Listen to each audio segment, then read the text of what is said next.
안녕하세요. 오늘 저희가 함께 살펴볼 내용은 당신이 보내주신 자료를 바탕으로 한 건데요. 바로 하나님의 거룩하심이 우리 삶에서 어떻게 드러나는가 하는 점입니다. 민수기부터 야고보서까지 성경의 여러 부분을 넘나들면서 이 거룩함이라는 게 뭐랄까 그냥 추상적인 게 아니라 실제 우리 행동이나 말에서 어떻게 나타나는지 좀 깊이 들어가 보려고 해요. 네, 반갑습니다. 이 자료들에서 공통적으로 이야기하는 게 하나님의 거룩함이라는 것이 단순히 깨끗함, 완벽함 이런 차원을 넘어선다는 점이죠. 오히려 인간을 향한 그분의 어떤 열정적인 사랑, 또 정의로움, 자비 이런 것들이 다 포함된 하나님의 본질 그 자체라고 설명하고 있습니다. 오늘 우리가 볼 본문들이 바로 그 구체적인 모습들을 잘 보여주는 예시들이 될 것 같아요. 네, 흥미로운 시작인데요. 자, 그럼 첫 번째로 민수기 20장, 그 무리바 물 사건부터 한번 보죠. 하나님께서는 분명히 반석에게 명령해서 물을 내라고 하셨는데 모세는 지팡이로 2번 쳤단 말이죠. 이것 때문에 결국 가나안 땅에 못 들어가게 되잖아요.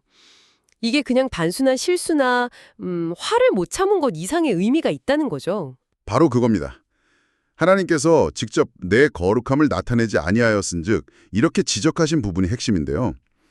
자료의 분석을 보면 이 사건은 하나님의 거룩함이 그분의 말씀에 대한 정말 문자 그대로의 절대적인 순종을 통해서 사람들 앞에 보여줘야 한다는 걸 강조하는 거죠.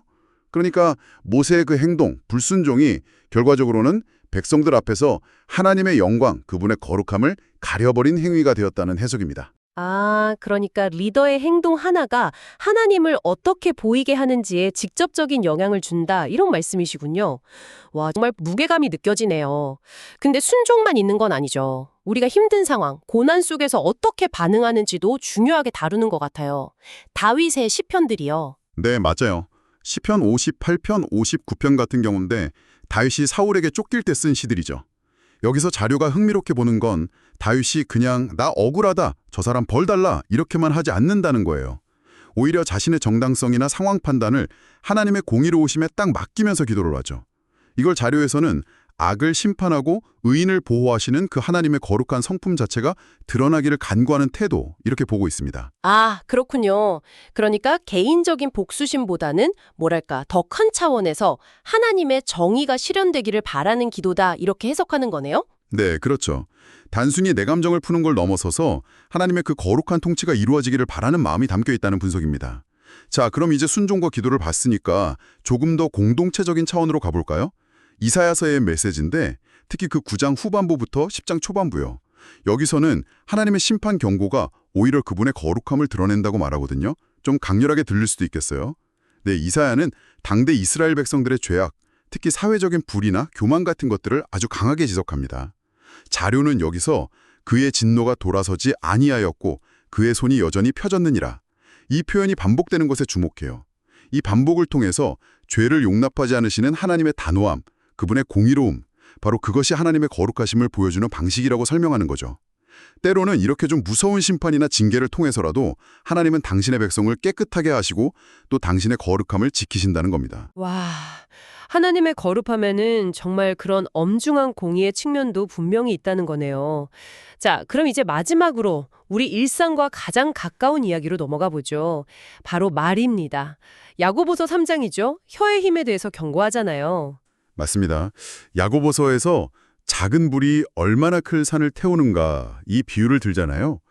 자료는 이 비유가 말의 그 엄청난 파괴력, 동시에 또 그만큼의 영향력을 보여준다고 지적합니다. 우리 말이 사람을 살릴 수도 있고 상처를 줄 수도 있고 하나님께 영광을 돌릴 수도 반대로 욕되게 할 수도 있다는 거죠.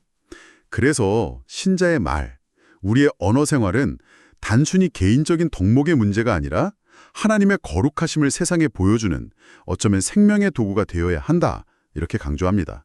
그러네요, 정말. 순종하는 것, 또 힘든 중에 기도하는 것, 심판을 기억하는 경각심, 그리고 우리가 매일 쓰는 말까지.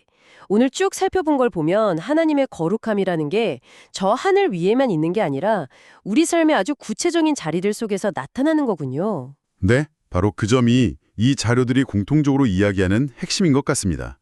하나님은 그분의 거룩함이 그냥 성전이나 율법 조문 안에만 머무는 걸 원치 않으신다는 거죠. 바로 당신처럼 저처럼 평범하게 살아가는 사람들의 삶 전체를 통해서 그 거룩함이 세상에 비춰지기를 바라신다는 겁니다.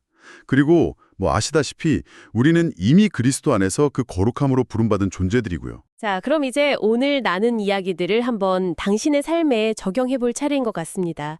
마지막으로 이런 질문을 한번 던져보고 싶네요. 오늘 이야기 나눈 이런 모습들을 생각해 볼 때 지금 당신의 삶에서 하나님의 거룩하심이 가장 선명하게 드러나는 영역은 어디인 것 같으신가요? 또 반대로 가장 희미하게 느껴지는 영역이 있다면 그건 어디고 또 왜 그럴까 한번 깊이 성찰해 보시면 어떨까 싶습니다.